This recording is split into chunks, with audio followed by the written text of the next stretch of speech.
and welcome to the Journey to CEO Success. I'm your co-host, Melissa Saunders, and I'm joined by Patrick Thean. He's an award-winning serial entrepreneur, renowned CEO coach, and a Wall Street Journal and USA Today best-selling author. Patrick's latest book, The Journey to CEO Success, is a #1 Amazon bestseller and the inspiration behind this podcast. Patrick, it's great to have you here. Hey, Melissa, it's great to be here. And our guest today is Wes Mathews, who built high-level marketing from zero to having over 20 million in impact. He then started again from scratch and is now CEO of Stealth Consulting, where he focuses on strategy, execution, and accountability.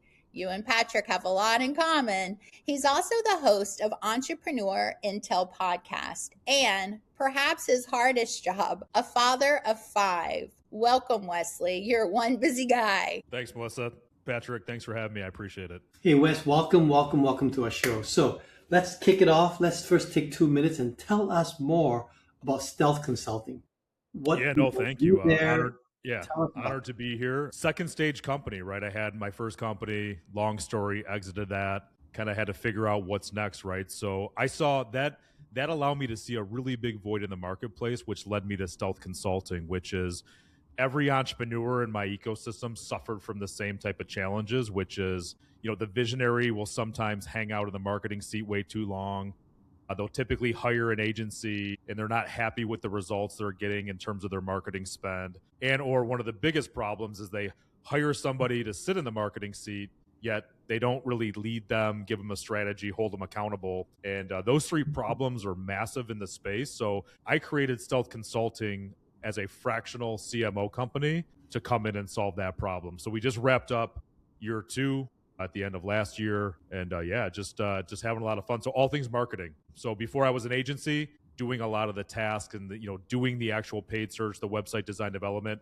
Here we are sitting at the strategic level, the marketing director level, and the project management level, all things. So your first company really was an agency, the one that you grew to north of 20 million. That was a marketing agency. So today you've taken all that knowledge and experience into Stealth Consulting. So question, let's stay on your company a little bit, because what's interesting about Stealth Consulting is I notice you're focused on execution. So, Melissa said you and I have similarities. You focus on execution, getting rid of chaos and helping people achieve breakthroughs. Those are very similar words that I use as well. So tell me about that as it relates to Stealth Consulting and marketing. What do those 3 things mean to you in what you do? Yeah, so I'm a pure visionary founder builder, right? And I don't want to say this and sound like a jerk but strategy is easy. Yes. I'll give you 25 strategies before we're off this podcast. Yes. The hardest part for me and what I see entrepreneurial struggle with is the actual execution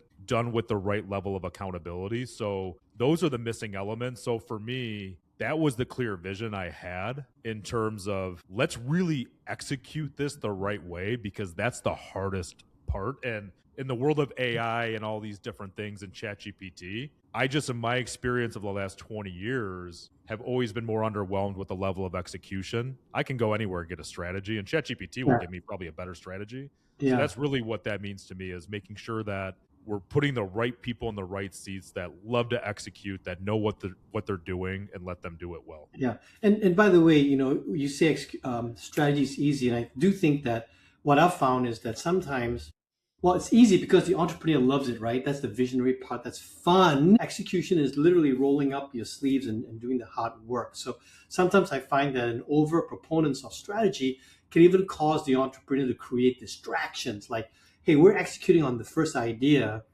and your boss walks in and says, yeah, but now I got this new idea. And it's like, man, what do I do? Do I finish this idea, or do I jump on the boss's new idea? And the boss sometimes would say, do both. I need you to do both. Well, we don't have enough time and energy to do both. So those are some of the things I've seen. Are you seeing that also? And again, your focus is on strategy, on marketing execution, right? So you're seeing that same thing in marketing? So what I see out in the world is pure chaos. It's exactly what you said, where everybody wants everything done today. Like, why can't this be done tomorrow? A lot of communication gaps. So our solve for that, and what's funny is, like, me as a visionary, I love it because I can get in the ring with any other CEO and visionary and like kind of talk about, this is how I used to be, and now I'm kind of recovering.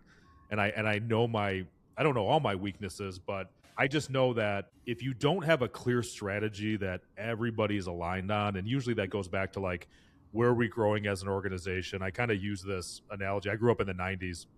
I'm 44. So the Spice Girls had this song, like, what you want, what you really, really want. Like, that's the biggest problem is getting alignment on what do we want, and then how do we reverse engineer. So what we do a lot is come out of that strategic day, like, here's the 6 things we're going to do, because we can't do the 150 in your mind. Yeah. Like, we're not going to discount the other 100 and whatever. We're going to put them in like a parking lot or something, but we've all agreed that these are the most important. Here's what we're measuring. Here's the KPIs. Like, let's get through a period of time, which could be a month or 3, and then track. And we come in and I feel like I named the company Stealth because I don't have like military, but I feel like I hire really top level people for their role. And we're really good at holding clients accountable, because if you don't, they'll go wonky and they'll just destroy the strategy and change their mind, and you start back at ground zero.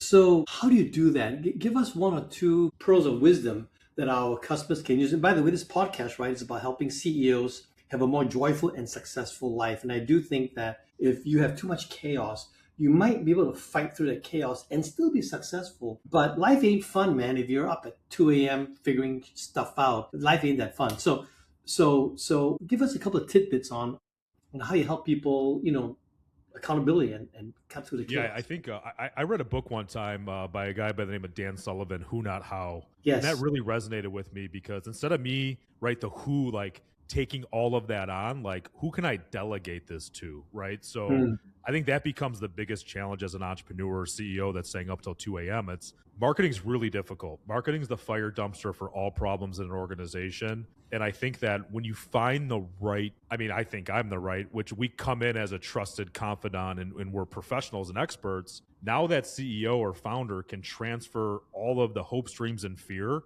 get it facilitated through a professional company, and delegate that off and start to sleep a little bit better at night, knowing that they're not trying to put out all the fires. They're not trying to do everything. Yeah. So I think what really changed me from staying up at 2 a.m. and just freaking out all the time was who, not how. Like, who can do this, right? And look, you're not going to get it right all the time. And sometimes I've given it to people and it didn't work. But to me, that's why you're a leader. That's why you're the visionary, is to find the right people to, fill the right seats. And my old way of thinking was you have to have a butt full-time in a seat. My reality now is fractional works pretty well, right? So that's kind of where I'm at. Yeah. Hey, let's now talk about your personal journey, because you used the word recovering just now. And I want to explore that a little bit. So in other words, you said that you can get into a room with an entrepreneur and you're recovering or recovered version. You used the word recovering. I prefer to think of you as recovered, because you've done a lot here. You've succeeded. So how did you do that? Like, how did you figure out, oh my God, this is what I'm doing? And what was your epiphany that helped you on this journey? At some point, like, I discovered an operating system in like 2014 in my company. And up until that point, I realized, like, I would always point outward and be like, this is the problem, that's the problem, this is a problem. And then through this process of this operating platform, I started to realize, man, I'm causing pretty much all of these problems, right? With just my communication style. I'm a visionary. I read the book Traction early on by Gino Wickman. And as I was reading that, I'm like, holy cow, I'm not clinically crazy. I'm what you call a visionary. So now I can label myself and say, I'm not the only one going through this. I joined EO, Entrepreneur Organization, yes. Met a lot of other like-minded people, and started to really learn and grow from experience. And for me was just honestly like reflecting and trying to be humble and like lower my ego to say, like, okay, what am I, how do I empower people, or like, how do I take ownership? So for me, it was that catalyst of understanding that most of the problems around me were stemming from me. That was a really phenomenal realization. So I'm still always working, right? But that to me was probably the biggest change of look inward first, right? Like, what's my part in this? What's my part? That's really helped me tremendously. That's cool. I always like to ask the question, what part of the movie did you play? Right. So people will say to me, Patrick, this is going wrong. That guy is just screwing up, whatever. I said, that's great. I agree the guy's screwing up. But tell me, what part of the movie did you play? And when I ask that question, sometimes most of the time people get stuck by that. They go, what? I didn't play any part of that movie. It was his fault. It was her fault, right? I'm like, yeah, but what part of that movie did you play? Tell me your role in that. So, by the way, reflection's critical. I do think that one of the things that we do with all the CEOs that I coach is I put them immediately on a path of reflection, and I want them to share with me like where their energy went, what did they enjoy, what did they not enjoy. Because remember, I'm trying to help people improve their joy index. Frankly, Yeah. I want to know like what went well, but what did you enjoy, what did you not enjoy. And so the path of reflection, I think, takes everyone on a personal path of both discovery and improvement. Sounds like that's what you've done. Yeah, I mean, there was a period where, my first company that I ended up selling in 2021, like I was kind of miserable. And if I reflect back on that point of time, I sold the company, stayed on for a couple years, tried to make a healthy transition, and then I was, okay, what's next? And in that lull, what I realized is like where I get joy is I need to be building and creating, not maintaining. And I think when I sold my company in 21, I was very in the dumps, and just the company got to a point where I recognized like it didn't need me anymore. And I use this really kind of weird analogy, but there's a movie, Fight Club, right, where like they create this thing, and this thing takes on its own version and life of itself. And like that's where I felt with my company, where it was no longer me and I wasn't able to build. And the reflection was, coming out of that on the next thing. And right now I'm in that builder mode. It's kind of chaotic. It's fun. And, I have to build. That's where I connect and found my joy. It was very painful along the way until I found that. But this is where I know I need to be, and I have the most fun, and doesn't feel like work or I'm against the grain. Yeah, so I want to congratulate you, Wes, because that's really hard to do. Because I think in order to do that, you need to really reflect, get really self-aware. But I think more importantly, most of us have an image of ourselves, what we believe we should be, whether it's programmed by our environment, our parents, whatever. But we believe that we need to do certain things. And I found for myself that sometimes I feel like I fall short of that self-created image of myself that I want to be. And then I really realized that actually, who said I had to be that? Who said I had to be that? So it's almost like you almost have to question the identity that you've built for yourself and ask yourself, does that identity that I'm trying to fulfill, is that really what's giving me joy? Is that really what I should be doing? Or can I be, use the word humble enough, but also I think strong enough, big enough to say, that's okay, man. I don't have to be that guy. Somehow the world of entrepreneurship, or just the people we hang out with, have put images in our heads. And it sounds like you've been able to do that. How did you do that? There's one thing that stands out to me, like through the transition of like selling the company and then kind of in the intermediate, right, playing a role of like an executive on something I sold, right? I kind of had this realization, and I met a guy who, like, I was just all over the place. Like, I was probably not in a good spot. But he goes, let me ask you a question. And this is like this is one of the most valuable things I've learned in my journey. And he says, you have 5 things in your life, right? You have your business, friends and family, your wife, your kids, and God, or lack of it. And he said, rank in order of importance, where are you at today, right? And I was like, okay, let me think about that. I was like, if I was being honest with myself. Which is hard to do. Right. I was like, okay, right? Probably business, probably kids, friends and family, my wife, and God.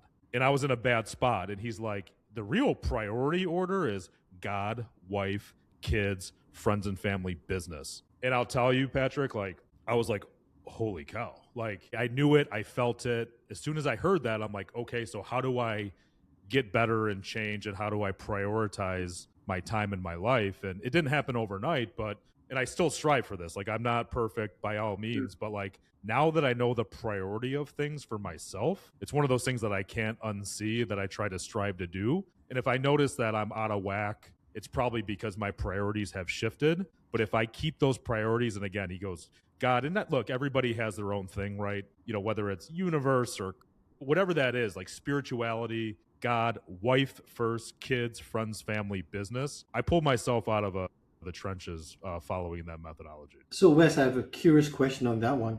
Where is self? Like, shouldn't there be a category on like self? In other words, shouldn't there be a category, maybe a 6th category on self? Yeah, I kind of put that in the first bucket of like God, self, almost like the if you're in an airplane, right, the oxygen falls. Like, you got to make sure you're good. Yeah. before the next person's good. Or like if I'm not going to show up, if I'm a disaster, right, then how effective am I going to be for my wife or my kids or et cetera? So you bring up a good point.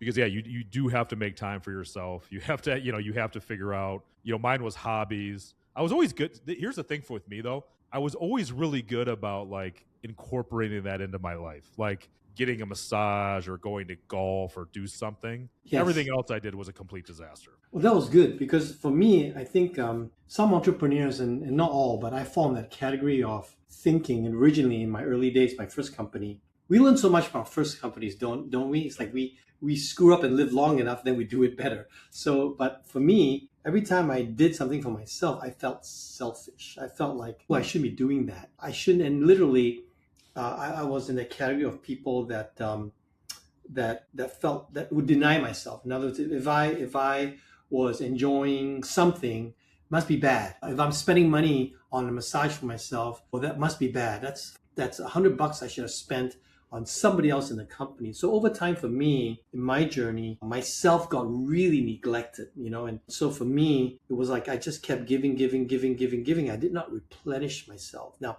I had a really deep well. I think because of the gifts my parents gave me, my environment gave me, I had a very deep well. But unfortunately, it took a long time to wear that well down before I realized, oh my goodness, I'm not doing things to refresh and refill myself, and therefore I have nothing to give others when I hit rock bottom. That's why I was thinking self should be a category that we specifically say, okay, where do we.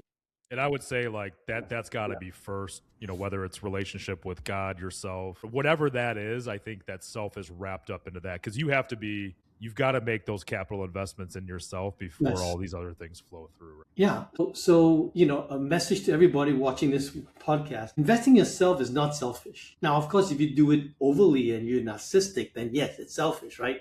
But with everything, there's always this correct level of balance. So if we said, so investing in yourself is actually a good thing. I can think of a time when I wasn't a very good negotiator. We were struggling with a client. And after I struggled with that prospect, I found this course at Harvard Business School with Roger Fisher on negotiation. I took that class and I instantly leveled up myself in that capability of negotiation. And the next deals that I did for my company were tremendously better because I invested in myself, got educated. Can you share something about something similar where you leveled yourself up in some knowledge, something that really made your company better? Yeah, when I invested in really buying into this operating system, I had a lot of head trash, like not coming in or going to a meeting or doing this or that, on a Friday. But then, when we actually started to share out, here's some of the goals and here's what I'm responsible for, I started to get out of my own way and say, do I really care if it takes an hour or 12 hours to do this? This is what I'm committed to. Because I used to take Fridays off. Every Friday, I was I had all this head trash, but I was like, you know what? I'm going to force myself to take this Friday off.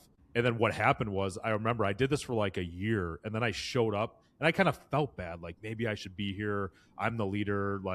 I got to lead by example. And I came in one day, and half the people were like, is everything okay? What's going on? Are we getting fired? Because I now, and I realized, people don't think about you as much as you think they think about you, right? Or exactly what's going on in your head. But spinning off from that, what really helped me as a leader that I can say is a catalyst for change, I joined Entrepreneur Organization because that was a space for me to be around like-minded, my tribe of people, entrepreneurs. I joined a forum. It was 7 other guys where we focus on the top 5%, bottom 5% of personal family business. And, I started that 13, 14 years ago. My form is the same form. My form is the same, update form. We still meet once a month for 4 hours. We travel once a year, and out of EO, I also did EMP, the Entrepreneurial Master Program. Yes. Met 68 other amazing entrepreneurs from around the globe. And for me, it was always, it's not like that one thing, it's all of those things, and just being curious, surrounding myself with entrepreneurs, finding a couple mentors along the way, and just, that's really what kind of just helped me. It was seeing speakers come in and just being entrenched in that world. I've read a ton of books and podcasts and just staying, just kind of staying up on that. Okay. So rapid fire, a couple of very quick questions for you, 3 in fact. when you've had the experience now of selling a business and doing another one, right? So I'm sure you went through the exercise of after you finish your first business. What do you do? Three questions. What do you do? What not to do? And what combines joy of success as you're doing your new thing here. So what to do? What you took away from your success? What not to do? And then how do you combine joy and success now? Yeah, I think for me, like I took a lot for granted in our first company, right? And I think like I reflect back now, and actually my new business, I'm partners with my first partner in that business, which is kind of rare because a lot of people are like, oh, you have a partnership, sell a business, and that's usually it. He and I realized that, man, we're a lot smarter than we give ourselves credit for, and we were a really good visionary and integrator pair. And so number one, I don't think I gave us enough credit, because I also I would seek out, and when we did the deal, like, hey, we're going to merge these companies and do X, Y, Z. And the reality was, man, some of the decisions and things I'm like, is this reality? Like, we could have been exponentially this much bigger. So like there's that side of it. I also discounted how hard it is to get a second company off the ground. Like there's this point in an airplane, right, where you're on the tarmac and you're trying to get up in the air. Like that was hard. That was painful. Like that was, I didn't think about that. You forgot how painful it was the first time around. And there was things like it just gave me like things that I did in the first company, like with revenue, or like maybe we bought a suite for 15 grand or did something, right? Like thinking back, like, wow, I wish I really had that now for this business, and just certain things and just dumb mistakes. And, so like, it's just how I see through the lens today. I just have so much more appreciation, and, kind of measure twice, 3 times, 4 times, and then cut. Versus my first company, it was like very chaotic. Yes. But yeah. And so how do you combine joy of success now? What do you mean? How do you succeed and have joy at the same time versus all this? So right now I'm in founder-led sale. Like I love the build. So I'm getting a lot of joy because I really love building, and I love kind of growing and scaling a company. And, we went from 0 people do an idea to now we have 15 people within 2 years. We've got some really great clients. Like everything is just like fitting. So for me, what I'm doing inside the business, like I really finally found what I love to do. So that's how I'm getting a ton of joy. And, again, I joke in my forum, I want to stay here as long as I can. I know at some point it's probably going to evolve or change, but for right now, just having a ton of fun.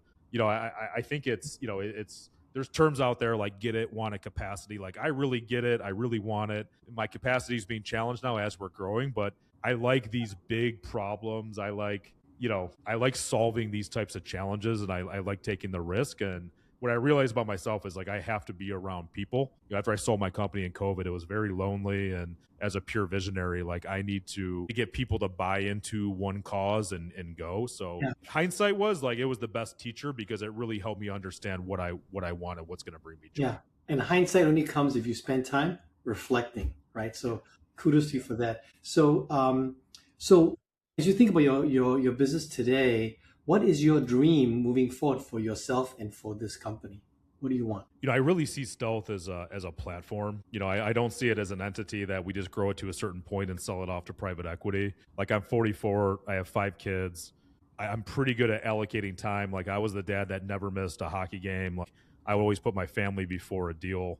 But I see this as like an opportunity, and I see as I shift in the next decade of like, what could this be, right? Because like right now we really dominate in the fractional CMO world, but I've hired a chief intelligence officer. So the things we're doing in AI, speaking, partnerships. So I just see this platform that's going to evolve, that's going to attract the right people, and like almost creating business units within Stealth. Yeah, I just see it always entrenched in the entrepreneurial community and solving big challenges. There's no shortage of them, that's for sure. And just continuously having fun. Thank you. So I've enjoyed talking to you, man. I could talk to you the whole day. But one final question for you is, this podcast is all about helping CEOs experience both joy and success in their journey through life. And so what advice can you leave our audience for them to have the best journey for joy and success in their life? Yeah, a couple of things. I think I mentioned it earlier, like growing up in the 90s, like the Spice Girls, like what do you want? Like that's a really hard question